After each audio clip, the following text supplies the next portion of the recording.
Dale,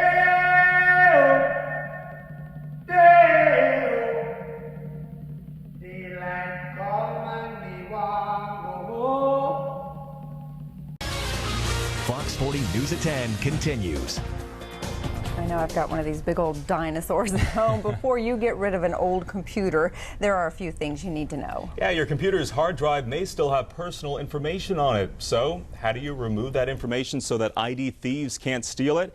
Joining us live in our newsroom is Tony Alessandri, who's a technician with the Geek Squad. Good to see you, Tony. Oh, thank you. All right, so you're about to get rid of that computer. What are some of the basic things people can do to remove sensitive data? Well, some of the easiest first things you want to do is you want to go into your internet options under your control panel, and you're going to want to delete your cookies, which store passwords when you go to websites, and then just delete some of your temporary files and clear your history.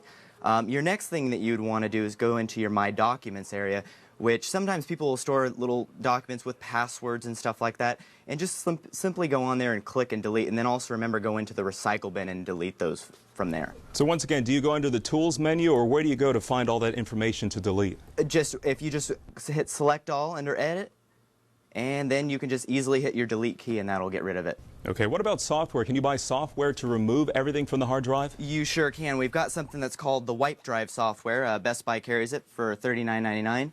Easy software. You restart the computer, you put the CD in the drive, and just follow the on-screen instructions. Okay, when it comes down to it, if somebody really wanted to get your information, can they do it once you delete everything? Yeah, they can. If you do get something like the Wipe Drive software, that's actually the same stuff the Pentagon uses, so it would definitely get rid of it without anybody else getting a hold of it. Okay, what about typical price for that software you just mentioned? It's $39.99. Okay. Final question here. If you want to donate that computer and you're still worried about identity theft, what can you do and still donate that computer? The best and easiest thing for you to do is actually either call somebody like the Geek Squad, or if you're familiar with the insides of the computer, you can physically take the hard drive out. That's actually where all your data is stored. All right, Tony Alessandri joining us live from the newsroom. Very good advice. We appreciate your time tonight. Thank you. See, that would be me. I'd be calling our IT specialist here at work and say, Danny, come help me. You gotta be concerned, you know, with all the information out there, your social security number, everything else that's stored on the computer. I'm just clueless when it comes to stuff like that, and I admit it. All right.